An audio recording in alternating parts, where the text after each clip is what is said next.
hosts, Brian Higgins and Eric Dungy. Yeah, we lost Eric somewhere along the way like a year ago. Love you, Eric. Yeah, we're here though. Bowl game, post game. Phone lines open 315-437-7644. Give a ring for ESPN 44. We're chilling for the next hour or so. We're on your radio. We're on Cuse Sports Talk. We're on the Twitch. We're on the YouTube. We're in the chat. We're on the phones. We're wherever you'd like to be on this fine Friday, soon to be Saturday evening. Here is the Orange. Put the wraps on, it was a little squirrely there at the beginning, but in the end, pure domination of Washington State tonight. 52-35 is your final score here tonight. Kyle McCord set all the records that he was out to set.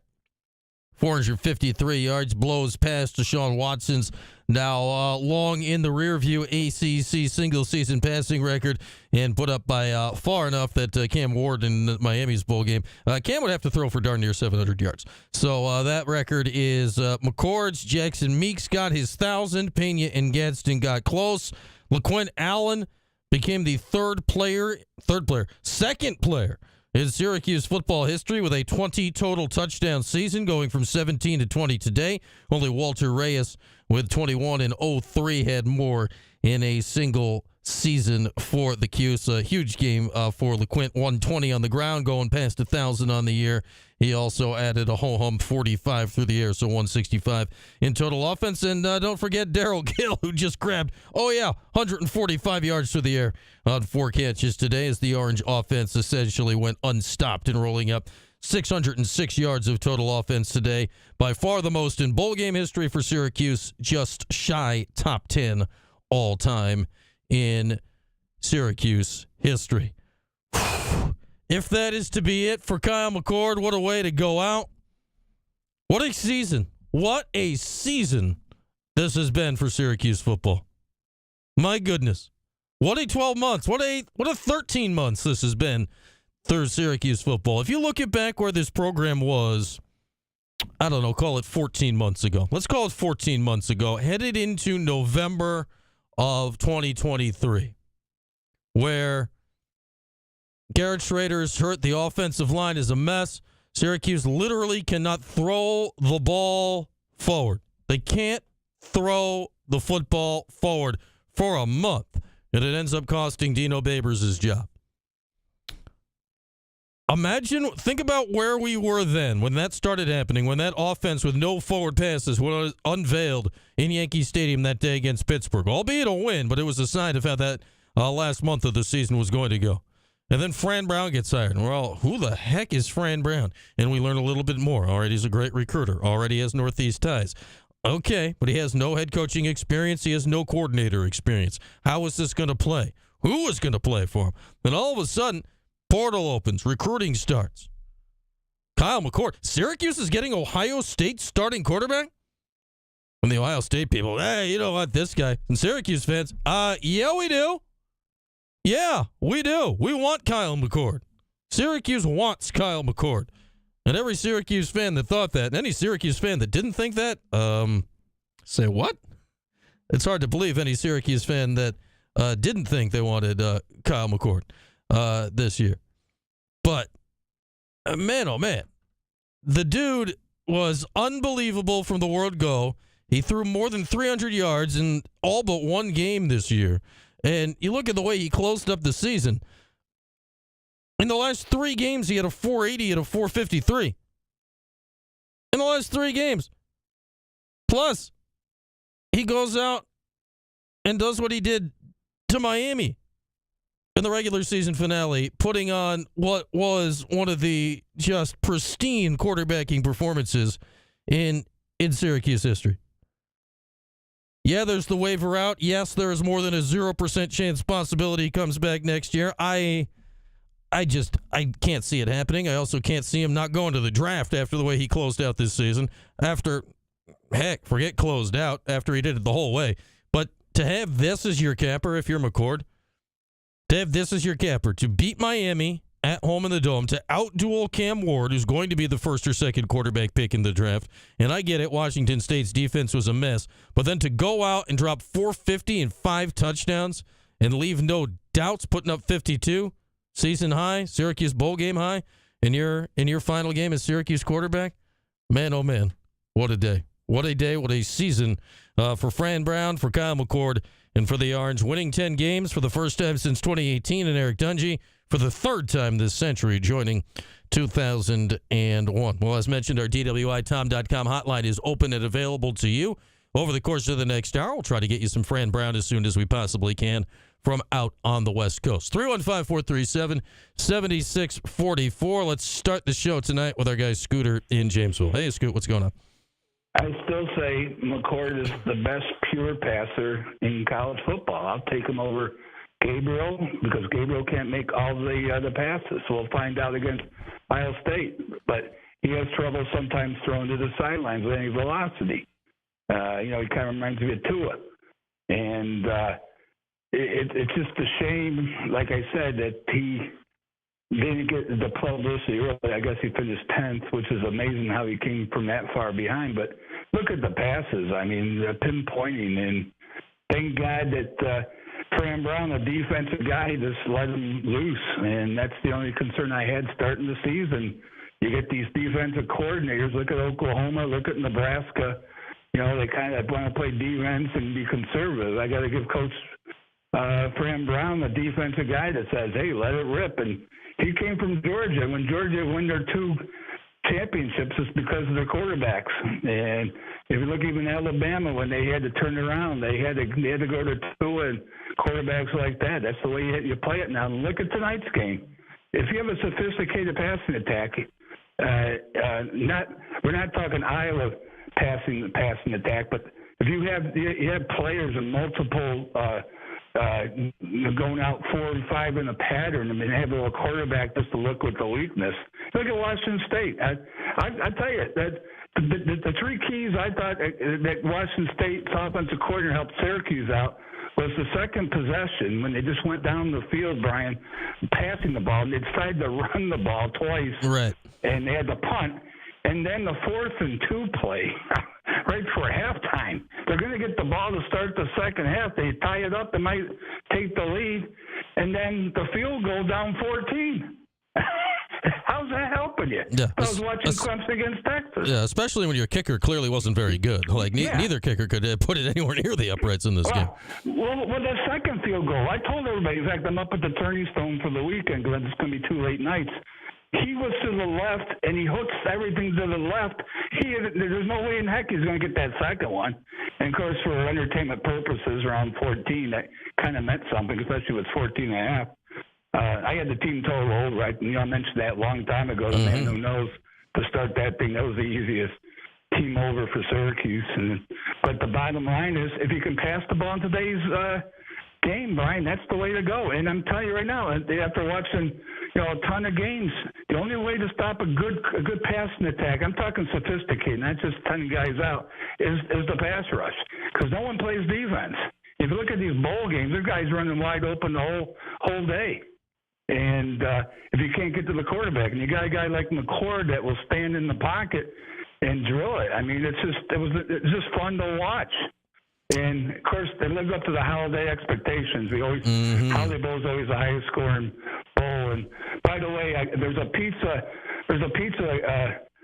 be a pizza coming your way if the Snoop Bowl is under 79 points. I have a wager that the Scooter Bowl is 79, and now I got Miami, Ohio against Colorado State. I just got to hope Colorado State doesn't go off. And, by the way, if you look at Washington State's defense before these people bailed out, look at the scores. They were giving up a ton of points before this. So this is, at the offense. Actually, I was impressed with Washington State's offense and because of who actually left, but the defense was going to give up that many points no matter who was playing. Yeah, I mean, their defense wasn't good to begin with. Obviously, Syracuse was a bit depleted. You end up giving up 35, which wasn't great. But, Syracuse wasn't going to stop scoring today, Scooter. I mean, that game, if Kyle McCord had to keep running out there, they would have scored all night long if they needed to. Well, 07 7-on-7. And basically it was, as long as he wasn't going to get, like I said, the only way to stop McCord was the pass rush. And look at the whole year. I mean, unfortunately, Stanford kind of disrupted them a little bit. And, of course, Pittsburgh did. And and this is the first win that Syracuse had going against an opponent they had more than 2 weeks to prepare. But you look at the regular season, we won every game where the opposition didn't have 2 weeks to prepare for the passing attack. They had to take it in stride, and that includes Miami. So it just, unfortunately, the Pittsburgh game probably cost them the Heisman. But like I said, he comes back and does this against that schedule next year, I'll guarantee he's winning the Heisman. I doubt he comes back, but man, if he does, Scooter, we are going to have a fun offseason. We're going to have some fun times. To get ready for that. All right, Scoot. Hey, just out of curiosity, are you happy back for the 2:00 Bucknell game? Or oh yeah, we'll be rocking here till a little bit about 1, and then when the next time it's 1, we'll be back again, right. Scoot. So we'll be. I heard you had your onesies, and Jordan didn't bring his onesies this time. I actually, Scooter, I actually am wearing some fine PJs right now. You know, we gotta you gotta uphold the fine reputation of our station here of late night loungewear. So we are good to go in that department. Thanks, Brian. All right, there he is, our guy Scooter. As they're doing the trophy presentation on the field right now. Kyle McCord was just named offensive MVP. Cinco Clark, wearing a giant diamond blinged out Cinco chain, has been named the defensive MVP of the game for his first career Syracuse interception. Dan Villari is probably about to get eggnogged because Fran Brown is allergic to eggs. I don't know about that. All right, let's go back to the phones here and bring in our guy George from Memphis. Hey, George. Hey, Brian. Historical night, obviously. 52 points with no points on the first possession and a missed field goal. I mean, we talked about the quarterback, incredible, historic. Syracuse has outstanding receivers. Mm-hmm. I mean, outstanding receivers and pass catchers, no doubt about it. I like the way you talked about, the 13-month journey, and I got to give some credit to Wildhack. The night of that Georgia Tech close loss, made the decision to terminate very quickly, that the 7 wins were impossible. Talked about the program needs to be doing better. I mean, it was not a garbage can team last year. The year prior was not a garbage can team. But he said, we got to be getting better. And it was a strong decision, and it's paid off in dividends. Obviously, defensively, I talked to you earlier in the week. I said if they played okay, they'd probably win. I don't think they even made it to okay tonight, and they still won. Mm-hmm. Fans got to go out and get themselves some defensive players. The defense was not good all year, was not good tonight. You had the best quarterback in college football. I'm going to say something that's a little controversial here, but I actually think this team, with a pretty good defense, could have won the national championship. I mean, yeah, if you had, obviously it didn't play out that way, and yeah, first-year head coach, but man, if you said you had a mid-pack to upper-pack defense with Kyle McCord, who says you couldn't win the ACC, and then you're in the mix, right? Because if you win the league, you're in the mix for the whole thing. I mean, the receiving core was able to get separation. They made catches in traffic. Disappointed with the punt block that never got totally corrected, although after Vegas, it really wasn't a problem. It was tonight. And Quinn Allen, what can he say about him? I mean, we ran the ball well tonight. Didn't run it as much as we could have, and for good reasons, but ran the ball well tonight. 10 wins, that's hard to do. It's hard to do with any schedule. Congrats to Coach Brown. Yeah, great season, George. Great season. Thanks, as always, for the call. Our guy George down in Memphis, Tennessee. The Orange have won a bowl down that way before, home of the Liberty Bowl. Fran Brown getting interviewed on the field right now at the Holiday Bowl as the Orange win it today. They go 10-3 on the year, matching the 10-3 Eric Dungy did in his last year in 2018, matching the 10-3 that R.J. Anderson did back in 2001. R.J. was 10-1 that year, I do think. I believe Troy Nunes absorbed the first 2 losses that season against a very, very tough schedule they played that year. And obviously the schedule next year certainly does loom large, and decisions and thoughts to be made as we wait on any news coming from the mouth of Kyle McCord at some point. I'd imagine still the possibilities on that are slim, but fingers crossed, because, man, I don't care. Even though I don't think it's going to happen, I'm going to, got to 'tis the season, right? Give yourself a chance to believe until it's no good. Because, man, if they bring him back, how many months till the season starts? Woo-hoo! That'd be a fun countdown to start thinking about all those things. But that is something for another day. All right, let's take a break here. Our DWITom.com hotline open when we come back. 315-437-7644. Try to hear for some Fran, hopefully before the end of the show today. Looks like Dan Villari is about to get drenched in eggnog. We'll tell you about that when we come back after this here on Cuse Sports Talk and ESPN Radio. Syracuse. Oh, what's up, Chet? Yes, I am rocking my Bluey PJs. My Bluey Christmas PJs, as one does. As one does. So Joey Chestnut and Fran Brown are now about to dump eggnog out of a Gatorade cooler on Dan Villari because Fran says he's allergic to eggs? Oh, Fran threw it the other way. He didn't throw it on Dan. Oh, it's the switch up. He just threw it on the whole team. Oh, switch up. That's a lot of people with eggnog. How many, I don't know what kind of egg allergies are out there. Like, I don't want Fran going into anaphylactic shock. But, like an actual eggnog that you're getting in the carton at the supermarket, like, are you getting an egg reaction if it gets dumped on your head? I got questions.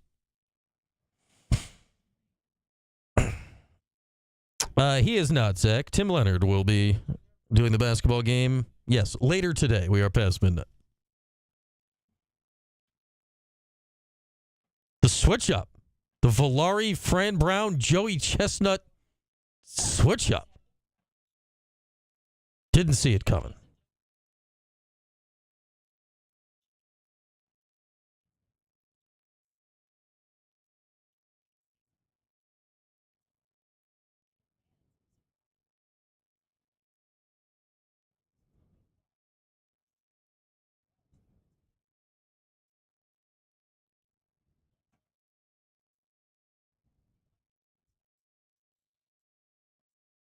Yeah, I wouldn't mind him as the Giants quarterback tomorrow, Alpha Big Guy.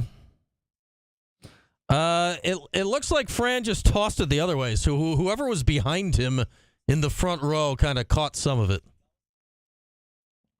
I'd say probably 10 or 15 guys at least got a little nog. It was hard to see who was closest to the nog situation. That said, come on, Fran. Get the Winters Get Washed t-shirt on. Get the nog. Get somebody to wash it off you immediately. Come on. Marketing. Come on. They cut to Barron quickly after that. I think he absorbed some nog.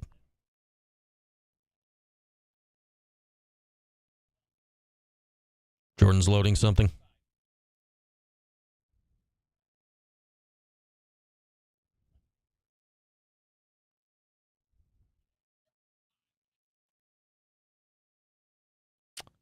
Okay, yeah, we can.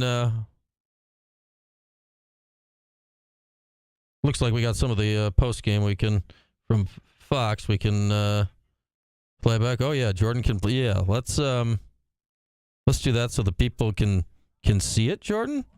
Well, yeah. So what do we got? We got McCord. Yeah, let's do McCord. Yeah, we'll do the McCord and the Fran. McCord first. Producing. Yeah, like, I don't know. I mean, maybe the guy's, like, deathly allergic to eggs. Like, I don't want to kill Fran Brown. But, yeah, that's a squirrely one. We're talking, like, man. His right hand, Mike McAllister? Fran's son got it? Is egg allergy hereditary? Questions. I have questions.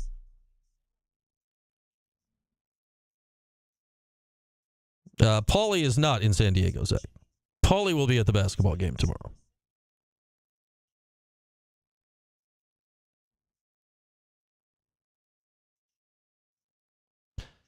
Yeah, I mean, I don't know how you watch this McCord season and don't And don't draft them decently. I mean, he's going to get picked. How much actual egg is in, like, refrigerated eggnog, for real?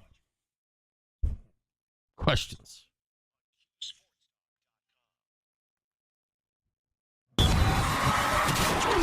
This is the Burdick Ford, Burdick Toyota, Burdick BMW, and Burdick Lexus postgame show, presented by One Group and Holbrook Heating and Air Conditioning. Call in now on the Tom and Ellie DWITom.com hotline, 315-437-7644. All right, we got to detail what just went down in this whole eggnog situation. So, the years-long tradition of the thing that for the first time happened last year to Lincoln Riley is that the winning coach of the Holiday Bowl gets doused in a Gatorade cooler of delicious, wonderful eggnog. Shout out to the nog. Wish I had some nog right now. Refreshing. Fran Brown is apparently allergic to eggs, so declined. I guess Dan Villari volunteered to step up at his place. Dan's not afraid of getting out there front and center. Joey Chestnut of hot dog eating fame, for some reason, was involved in this as the honorary eggnog dumper. So Fran and Chestnut, Jaws, no hot dogs to be seen, had the cooler, and they pulled the old switcheroo. They turned it and threw it at all the players behind him. Think like Fidel Diggs and Justin Barrett and maybe Fran's kid, who hopefully does not share the same allergy, caught some of the nog, which sprayed everywhere. Winners get washed, indeed. All right, let's go back to our DWITom.com hotline. We'll go slightly to our north. We got Shane in Carthage. Hey, Shane. Hey, how's everything going, Brian? Going well. First-time caller, first-time listener, actually. Oh, well, So, glad you found us yes, here for sir. Postgame today. Yes, sir. So I was just checking out the post-game stuff, and you're the first one that came up on YouTube. So want to congratulate you on your success and everything like that. But my question is, honestly, after this Holiday Bowl game, do you see this team splitting up and fracturing? Like, as far as, do we keep the same memento, or do we get all the transfers, more transfers in? Because after this bowl game, because this season has been honestly amazing, and I've been following it. I just moved back to New York from Texas, and I've been following these guys. I mean, Kyle McCord. Everybody's talking about him that is a Syracuse fan, and I feel like nobody's talking about him that is the general media. I feel like he's been downplayed a little bit, but after tonight, it should help his draft stock if he goes. But, Jackson Meeks, he looked great. Allen Jr. looked amazing. I guess my main question is, do you see any of these guys having an amazing, draft capital or anything like that? Well, I think there's questions. Like, is LaQuinn Allen going to be a high draft pick? No, just not because the way running backs are valued in the league. That said, if he opts to leave even without that wouldn't surprise me. That'll be news we'll have eyes out for here in the next week or so, I would imagine. The Kyle McCord thing will be interesting. Does he get the waiver? Does he decide to come back? Obviously, that would change the whole tenor of everything. Like, next season's going to be a lot hard. Like, in any circumstance, next season is going to be harder than this with the schedule. But I think, regardless, Shane, I think this has kickstarted some serious momentum, almost regardless of what happens, record-wise next year. Of course, yeah. But I'll keep keeping on the show, man. I appreciate everything, and God bless everybody listening, and to you as well, sir. All right, thank you, Shane. Glad you found us on the YouTube. All right, Shane, popping on the YouTube and finding us from not that far away up in Carthage. Hello to the Powells and the Kaufmans and all the fine Carthage residents up there. All right, phone lines remain open, 315-437-7644. Let's check out some of what happened when the on-field ceremony on Fox after the game. They interviewed Kyle McCord. They interviewed Fran Brown, because that's who you want to talk to in these scenarios. Here's what went down is Kyle McCord. Hang on. We're standing by. Kyle McCord was named offensive MVP. We'll get to it in a second. Fran Brown, obviously the Victoria's head coach. He talks about Kyle McCord. And, really just cool to see these guys on the national stage. Obviously, Kyle was on the national stage last year at Ohio State, but, it felt like the whole time he was on the national stage, it was like a statue getting crapped on by birds. Like, what the hell did he have to go through last year? This year, To Shane's point, he certainly was properly appreciated in Syracuse. Did that reverberate nationally? Not as much as it should have, that's for sure, even though he did come in 10th in the Heisman voting, though the top two had a majority of the votes by a significant margin this year. Where will he go in the NFL draft? I don't know. Will he have success in the league? I don't know. Like it's hard to do that, though. We saw this year, he played for a guy with NFL roots. Right? When you look at Jeff Nixon, who spent time with the Panthers, spent time with the Giants. Now, albeit, I don't know, didn't win a lot of games there, but Jeff was there. He's at the NFL. He worked with Saquon Barkley. He worked with Christian McCaffrey. We saw the offense they ran this year. We all thought, because he worked with those guys, the offense was going to be LaQuint Allen and then this year. And then we watched the first game. We're like, oh, I think they gave us the old okie doke on that one. I think they gave us the old turnaround on that one, huh? Because game one, possession one, McCord's just boom, boom, boom. We're like, oh, wait a minute. Like, well, maybe that was one half, one possession. Nope. One game? Nope. 1 month? No. And LaQuint had a great season, over 1,000 yards, back-to-back seasons. If LaQuint comes back next year, he's got a chance to become the first Syracuse running back ever to have 3 straight 1,000-yard seasons. But the tale of this season was about Kyle McCord. Here was Kyle speaking with Joel Klatt, I do believe, post-game, receiving his offensive MVP honors. Proud to announce the offensive MVP from the Syracuse Orange, number 6, quarterback Kyle McCord.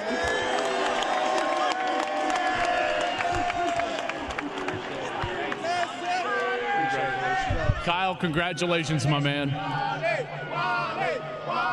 Kyle, you threw for 5 touchdowns tonight, but more importantly, Kyle McCord tonight, with his performance, set a single-season ACC passing record for most yards in a single season. Kyle, what does that mean to you, man? It means the world, man. Come here a year ago and just to see how it all worked out, it's exactly what you said it would be. And to be standing on the stage with 10 wins with these guys behind me, it means the world.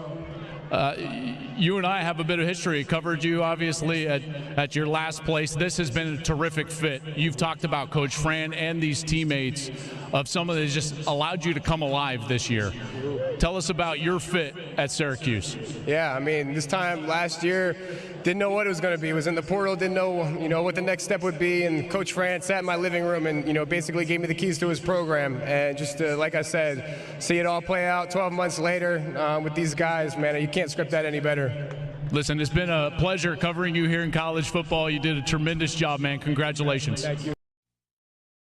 All right, there was Kyle McCord post-game. Joel Klatt on the Fox broadcast that many of us were watching tonight with Gus Johnson. And Gus, who's still somebody's going to have to break the news to Gus about Grimaldi's. I love me some Grimaldi's. It's a tough break for Gus there. But good stuff there. And then after that, Fran Brown would talk to Joel after receiving the championship trophy for the game tonight. It's genuine. Not only our conversations, but being around your guys, the way that they love you and your coaching staff, but also each other. It's a special group, and we saw that play out on the field tonight. Tell us about some of these leaders, and specifically getting Kyle to come here and what he meant to your program. Kyle means everything. He's everything to us. Like we've said from the beginning, I'm the head football coach. Kyle had the keys. So Kyle was like literally second in command right after myself, because both sides of the ball, including special teams, all three had to like the quarterback. And he's done an amazing job. We were all comfortable with following him. He does the right thing day in and day out. This kid has never been late to a class, never missed a class, never been late into the building. He just leads by example. He's the first one in, he's the first one out. He's just the ultimate teammate. He's the ultimate brother. His mom and dad, Derek and Stacy, they did an amazing job. And just when it comes to JB, Marlowe, OG, Bradford, Savion, Fidel Diggs, Meeks, it's just so many of these dudes that just leave everything out there. Clay Master, Josh Kabbalah, like these guys are just amazing, man. We're a great team, and we're just thankful and happy that we had the opportunity to come out here and compete in the Holiday Bowl. It was truly a blessing, and just thank you so much. All right, Fran Brown receiving the trophy and talking there with Joel Klatt. So, as mentioned earlier here, so the I hesitate to call this a tradition. The second annual Holiday Bowl post-game head coach eggnog dump with Grandmaster Joey Chestnut or whatever the heck they were trying to pull off. God bless the Holiday Bowl. It's no Pop-Tarts. The Pop-Tarts Bowl now has sprinkles on the sideline. It looks awesome. Here is Fran and how things went down with the nog. Tradition of the Holiday Bowl is that the coach gets an eggnog bath. Yep.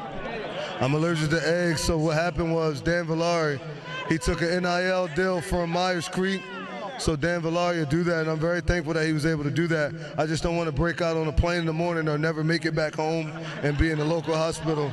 So Dan Villari, where you at, fam? Wait, guys, is he allergic to eggs, really? Okay, there we go. So Dan Villari is going to step in, and we have got our chief eggnog official, Joey Chestnut, is going to be delivering the eggnog, right? Here we go. Right here. Do you want the poncho, or are we just... No poncho. We're good. He's got an NI deal for this. We're good with it. All right, Joey Chestnut, chief eggnog official. Congratulations, Coach Brown. I'm gonna hand it off to you. You're gonna give the best. Choose which players you want to dump it on. Honestly, I would like for, let me see this, because this is a good deal. Excuse me, I got it. Don't you do it on me. I know, watch out, buddy.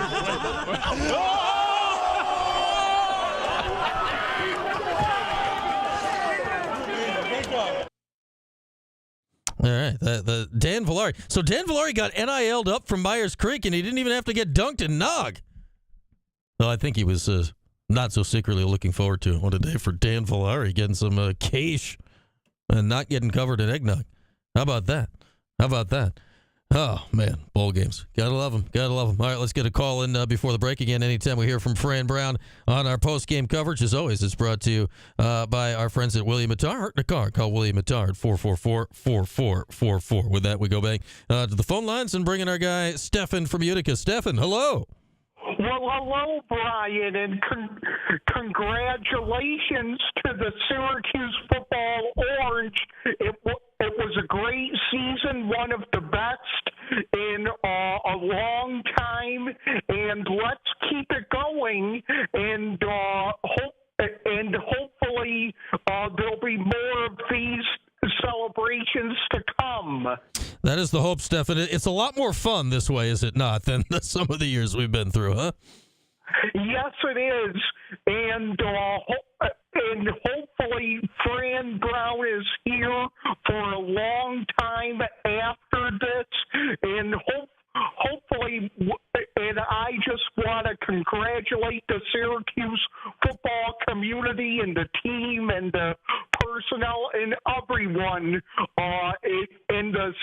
in the area for all the support, and it was a great season had by all. That it was, Stefan. Well said.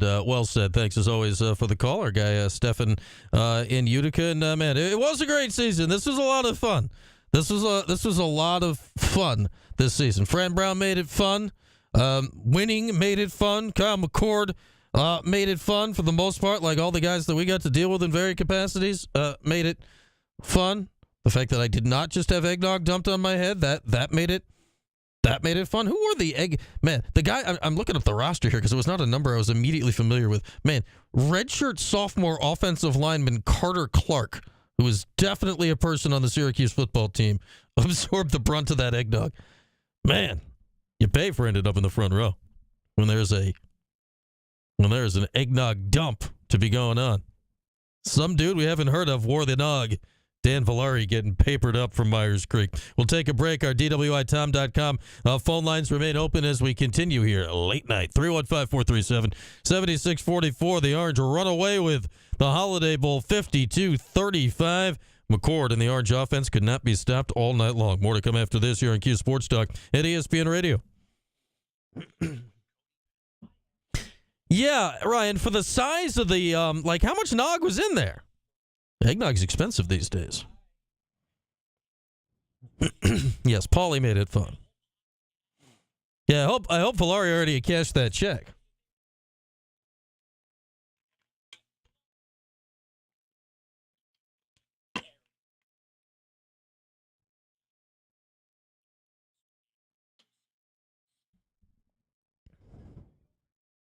Yeah.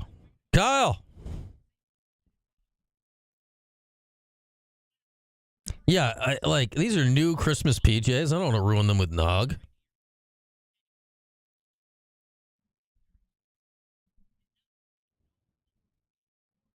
Yeah, Crunch dominated up in Laval.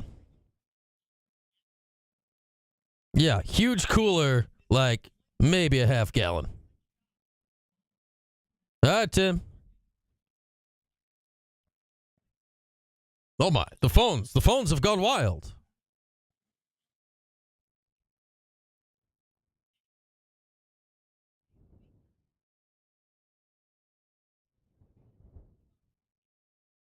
Oh yeah, if Kyle dropped that on that stage, could you imagine? Kind of want to go to Grimaldi's. Could go for some veal parm, I'll tell you.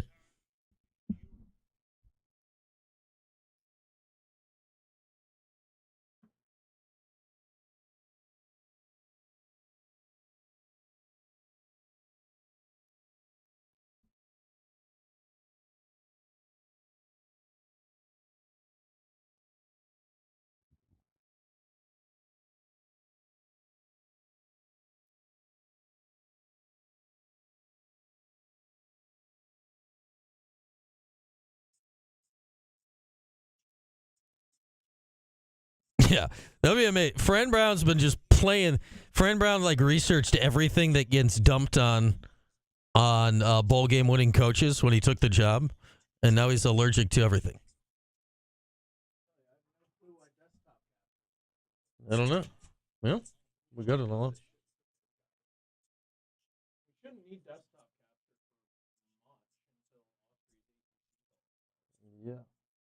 Yeah. Here's my new theory. That Fran Brown has researched everything that bowl game coaches get dumped on their heads. And when he took the job, he's just slowly sneaking it in to the team that he's allergic to all these different things. I bet he's suddenly allergic to mayo. Can we talk about, Fran Brown, players coach? I don't know how public this is. I don't really think it matters at this point. I mean, if you're watching this, there's a chance you heard.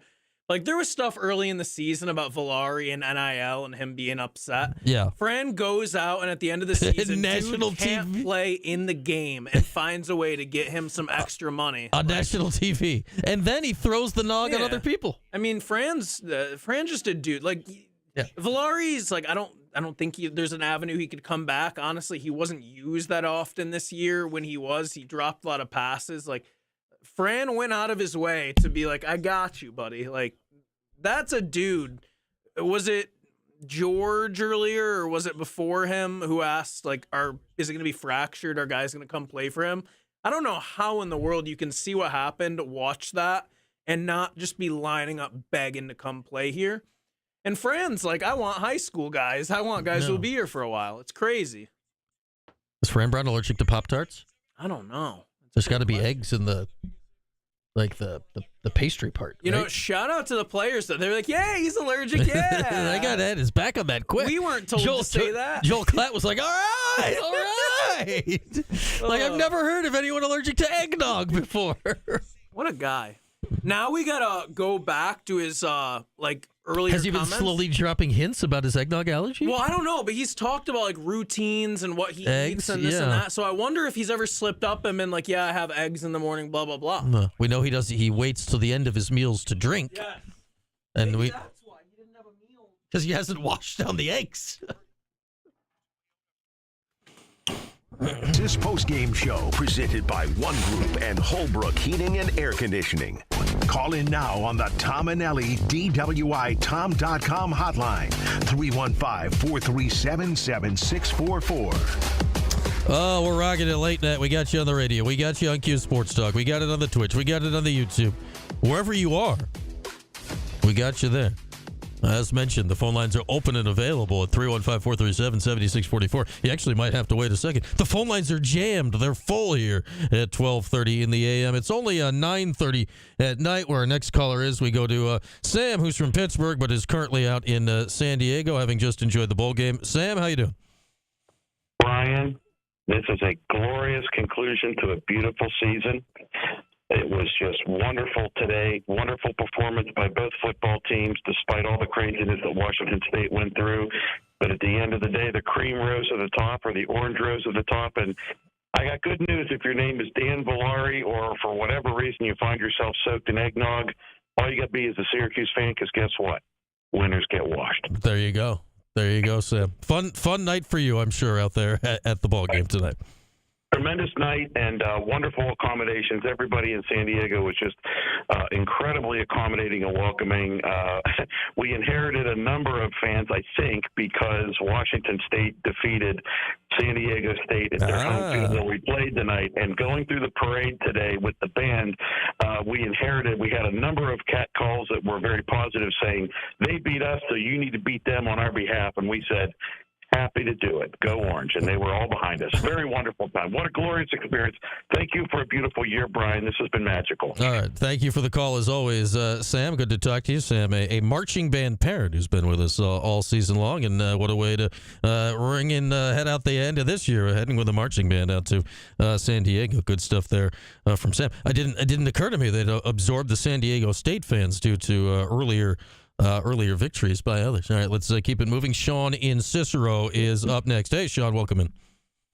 Hey, Brian, thanks for letting me come on tonight. Dude, that was such a great game. I can't believe. I mean, there was a certain point where I looked at it and I was like, and I was like, nope, I'm not even worried about it. They're going to take it. They're going to take it. My wife came downstairs, looked at the score, and she goes, they're tied. And I'm like, calm down. We got it. We got it. I can't believe how Kyle McCord just swung this team in such a different direction this year.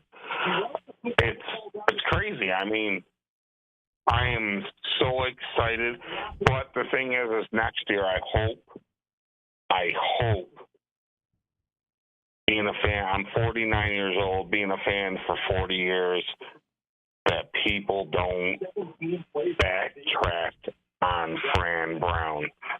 They have such a hard schedule next year coming up, and if McCord doesn't come back, which he probably won't,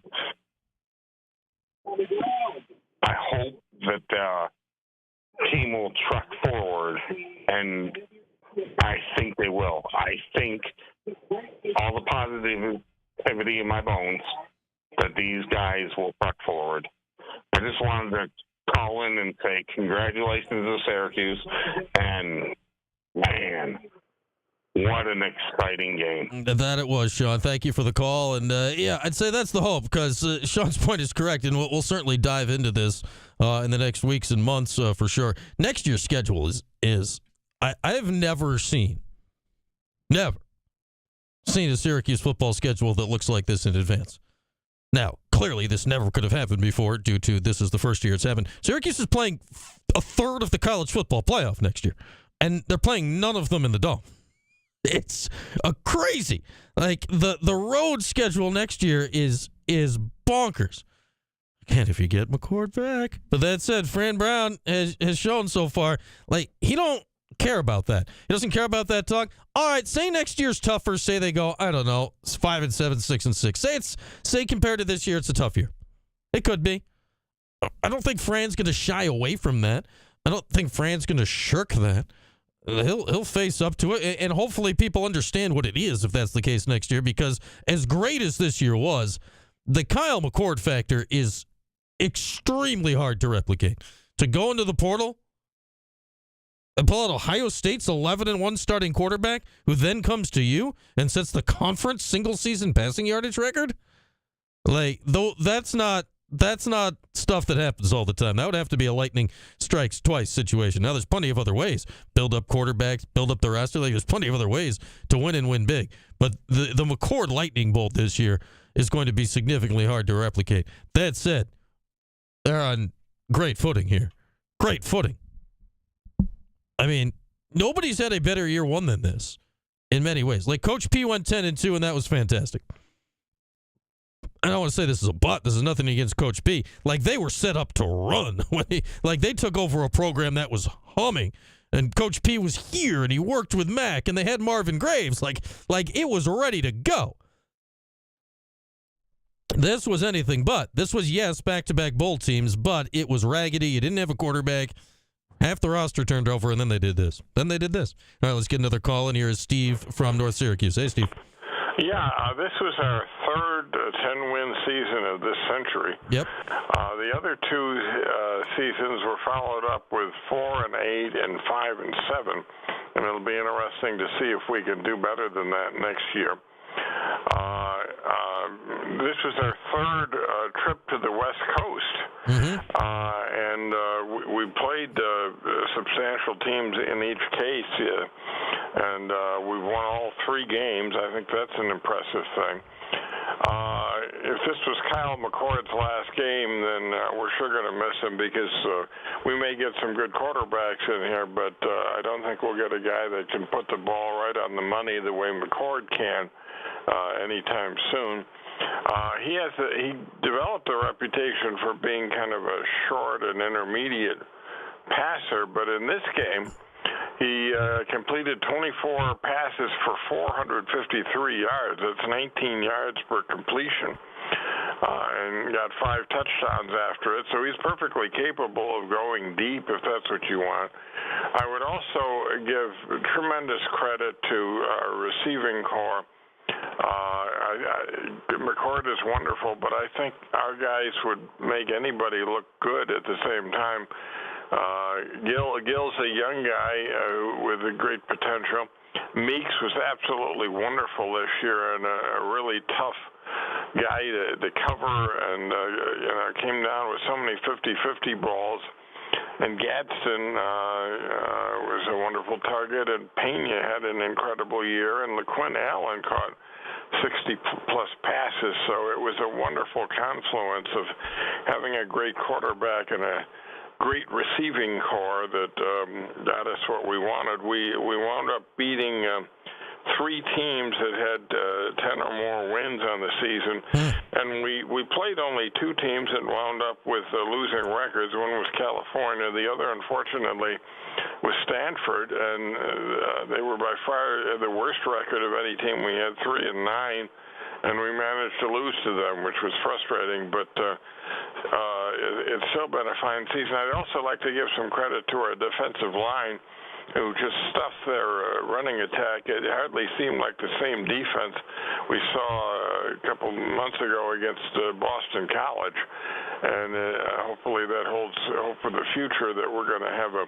tougher defense than I think we showed sometimes this year. Yeah, and certainly there's been a lot of time spent in the portal and in freshman recruiting on getting some more bulk up front. So we'll see if that, Steve, can take place as we go along into the future for sure. All right, Steve, thanks as always for the phone call. Our guy Steve in North Syracuse, and yeah, Steve is right. 0-1, they go 10-3. They started that year 0-2, right? It was they lost to what? It was Georgia Tech and Auburn, I think, back to back. The Auburn game was crazy, multi-overtime game. They go to R.J. Anderson. He rips off whatever it was, 8-9 wins in a row, get absolutely shellacked by the best team I've ever seen, that 0-1 Miami team. But you do that, you got decent hopes. You had R.J. Anderson coming back. You had Walter Reyes. You had Dwight Freeney was gone, but you had a pretty good core, it looked like, coming back next season. And Syracuse started 1-7 or something terrible. Just fell apart to start the next year. Did beat top 10 Virginia Tech, but finished 4-8. Then Coach P still had a couple more years after that. You go to 2018, that year it just felt like such a culmination. It was Dungy, and then like all these guys were gone. You thought you were turning a page. You had DeVito. You had this. Unfortunately, you didn't have an offensive line, and you didn't have enough weapons. And while you had DeVito, he's still in the league. He couldn't time, room. He ended up, whatever it is, seeing ghosts. It wasn't seeing ghosts. He was seeing actual people coming to take his head off, and then it fell apart. And then Garrett Schrader and whatever, it turned out better. But, man, hopefully this year is the start. It felt like 2018, and that could have been the start, and it wasn't. Hopefully this year is the start. All right. Kyle McCord from his post-game press conference. Quote, "If I do get that extra year, we'll see. Both are great options." All right. The door is still ajar. The door is still open. When will he find out about that? I don't know. Will he find out about that based on how the NCAA works before he actually has to make a decision on the other thing? I don't know. The NFL's a great option, though, man. That's what he's always wanted his whole life. You know, we had Kyle in here every week all year. It was great getting to know him a little bit. Obviously, you do more than talk on air and those things. You chat it up, in and out and around it. And I think he had a fantastic time here in Syracuse. I think he loved everything he made about this decision to come to Syracuse, play for Fran Brown. It could not have worked out any better for Kyle McCord. I also think he really would want to go to the NFL. And I wonder if it would be different if he had known before the year he had another year. If this 5-game thing his freshman year had been 4 games and the decision could have been made differently in the past. I don't know. My guess is he's headed to the draft, and I think in that case you can't begrudge him. You can only celebrate him, but he's going to keep us on pins and needles until we find out the answer. We're just going to stare at Twitter and our phones and TVs and whatever. All of our radio shows, because we're going to be talking about it nonstop until we get an answer on this question from Kyle McCord, because it's the most interesting thing we got going on around here right now. Sorry, basketball team. But yeah, that's what we're going to be doing. Yes, there is a basketball game tomorrow. It's closing on 1. We'll be back on the air at 1. That'll be nice and symmetrical coming up here in a few. All right, let's get our last break out of the way. Phone lines remain open with our DWITom.com hotline if you want last licks at it at 315-437-7644. We'll come with our final thoughts on the season and your final calls after this here on Cuse Sports Talk and ESPN Radio.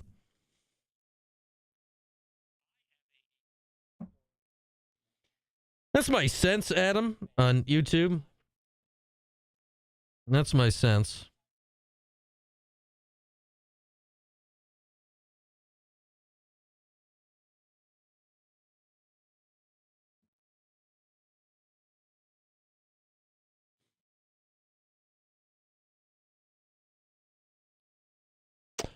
Oh, where'd my mouse go? I've lost my mouse.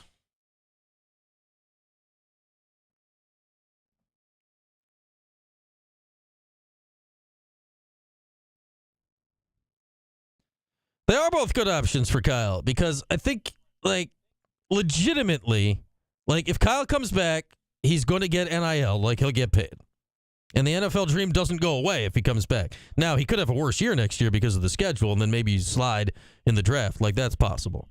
But I think Kyle, legitimately, especially compared to the crap he dealt with last year at Ohio State, I think he legitimately enjoyed playing here. I think he, especially with all the crap he dealt with at Ohio State, he legitimately enjoyed the love he got from the fan base here. And we liked his chips. They were delicious. Back there, his chips. Maybe we'd get a new flavor if he comes back next year. He can diversify in the chip business. And I think legitimately he really likes playing for Fran Brown. So, yeah, we'll see. We'll see. And, yeah, if Kyle McCord comes back, he is shortlisted one of the Heisman favorites to start the year. Plus, it would be the most anticipated build-up to a Syracuse football season. Period. End of story. Leading into that Tennessee game, pandemonium. Be wild. But yeah, his NIL would, I think he did quite fine this year. But, my goodness.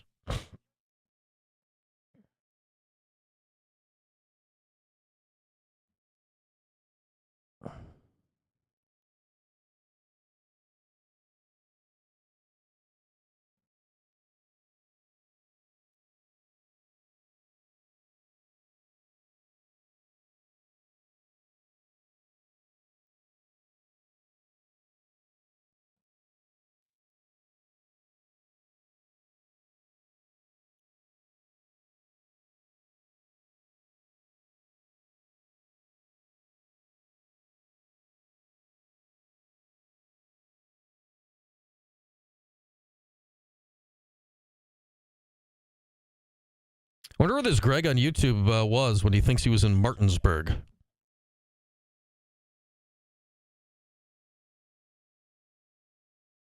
Morgantown, Greg? Were you in West Virginia? West by God, Virginia? Where were you? Yeah, it worked great for us, Jen. Yeah, Marlo. Shout out to Marlo. Hopefully he hooks on in the NFL. So he'll be a fringe roster guy, but look at Zaire. He's leading the NFL in tackles.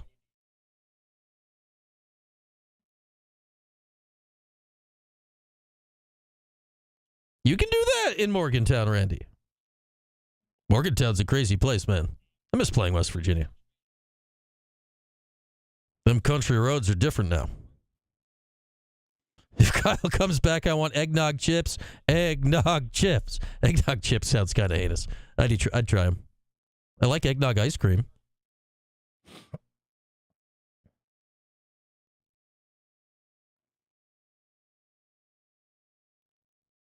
Zaire's a little bigger than Marlowe. Zaire's bigger than Marlowe. Not a lot, but he's bigger. He's a little thicker and a little taller. I doubt Marlowe gets actually drafted, but he'll be in a camp, and he's got a shot to make it. He's a good player.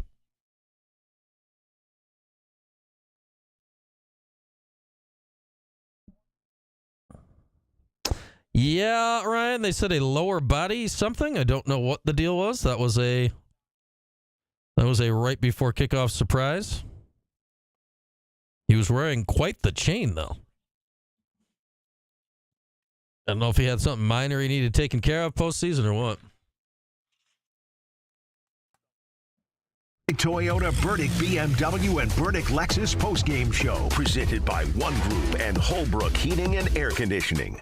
Call in now on the Tom and Ellie DWITom.com hotline, 315-437-7644. All right, last couple of minutes with you here today as we put the wraps on the football season. We'll be discussing it plenty over the course of the days and weeks for sure, and all our various shows. Do we have any Orange Insight powered by Staff Leasing today? Yeah, here's some insight. Kyle McCord, Go Dad Football. You want some insight? He's the ACC all-time passing leader for a single season, leaving some guy named Deshaun Watson in the dust. ACC may be pleased that old Deshaun ain't atop the old record books anymore. Deshaun also did it. Now, here's how good of a season and how prolific a season Kyle McCord had. He passed Phillip Rivers, Matt Ryan, Deshaun Watson, the last three he passed in order today, and set the record on a 50-yard bomb on the money to Darrell Gill, who had an unbelievable game today. And talk about, hey, you're losing Meeks, Payne's coming back, you're losing Gadsden. Darrell Gill's like, let's go. I'm here. But Kyle McCord played 13 games this season. Matt Ryan, the year he's on the list, now in third place all-time in the league. He made the conference title game in a bowl game. He played 14 games. Deshaun Watson that year played 15 games, conference title game, and they won the playoffs. His last pass was the pass that won Clemson the national title that year, so not taking anything away from the on-field exploits for sure. Kyle McCord passed them all in 13 games. 13 games. He was fantastic. All right, let's get last call in here. It looks like on our DWITom.com hotline at 315-437-7644. We'll bring in Matt in East Syracuse. Hey, Matt, what's going on? Hey, Brian. Man, what a game. I know that was a depleted Washington State team, but, man, you can't help but just be so impressed with what Kyle McCord has done this year and what he's done for this program.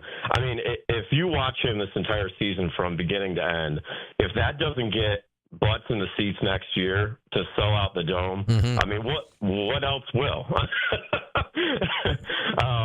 And as far as I'm concerned, if he does get to come back next year, and God forbid, we can't trust the NCAA with anything, but if he does get to come back next year, that's got to be the most anticipated season opener in recent history for Syracuse to go. I mean, I'm already looking for tickets in Atlanta to that Tennessee game. I'll absolutely be there. Yeah, I mean, that game's obviously if you're going in without McCord, it's a little different because of what Tennessee is going to be bringing to bear. If for some reason, Matt, that he's available for that game, yeah, that would be the most anticipated season opener that I can think of. I mean, you go back to what McNabb, like the 97 game that is referenced often by Fran Brown, the game down in the Meadowlands with Donovan McNabb, Donovan Darius, where they shut down Ron Dane. Like, I mean, it would be really, really short list, most anticipated season opener that I can recall, and it might be number one on the list, all things considered, given the excitement of this year. Yeah, that's what I was thinking. The '90s with McNabb, and obviously those great seasons. But man, what a year! We're not used to this with football. I mean, it's been a while. We were used to it for a little while. It went away for a long time, and God, glad to have it back. Thanks, Brian. All right, thank you, Matt. And it would be. I'm trying to think. Like, it would be shortlist most anticipated opener. What was Tennessee in '98? Was that the opener? But that's a little shaded in hindsight because that Tennessee game, I clicked on the wrong year. I clicked on 19. I'm not looking at 1999. 98. Was that the opener or was that the second game? Was Tennessee the opener? Tennessee was the opener. Here's the thing. It's a bit revisionist history. Now, it was anticipated because, Tennessee was coming to the Dome. It's McNabb's senior year. Like, that was a very anticipated game. And Tennessee did win the national championship that year. But Peyton Manning was gone. It was like, who's T. Martin? What the heck is this? It was a very anticipated game. The 97 opener, Ron Dane, coming off the major season. I think he was coming off the 2,000-yard season, and Syracuse shut him down in the Meadowlands. Anticipated opener. And a lot of anticipated openers back then. But I think, Fran Brown excitement, Kyle McCord excitement, if he were to come back. I think this, and given just the difference in the world now with social media and everything that goes on in hype, in anticipation for a season, I think it would blow the doors off that if he comes back. It's going to be anticipated and exciting if he doesn't come back. If for some reason he comes back, my, oh my, oh my. You want to talk about, as we wrap up, improving the team from Wadham's Enterprises? I've got the fastest way to improve Syracuse for next year. Kyle McCord comes back. End of plan. That's my whole plan. I don't have a second plan. It's not a great plan. It's not a high percentage plan. That is the entirety of the plan. That's the entirety of the plan. Wadham's Enterprises improving their team. They have home daily CDLA driving positions available for experienced drivers and also offers CDLA training at no cost with a job waiting upon completion.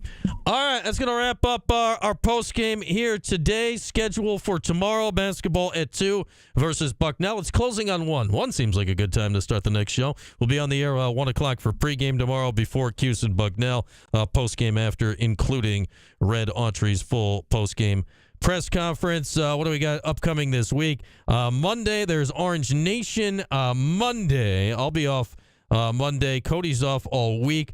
Tuesday, there's basketball, 2 o'clock tip with Wake Forest. Tim Leonard's got you covered with pre and post for that. And then we'll be back, Orange Nation and myself, in the 315 to ring in the new year on Thursday afternoon, the 2nd. And then we'll be back on the old regular schedule. All right, get some sleep.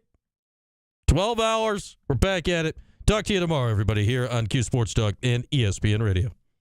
The 315 with Brian Higgins. If you boo high school kids at high school games, what kind of human being are you? If you boo professional athletes at professional games, all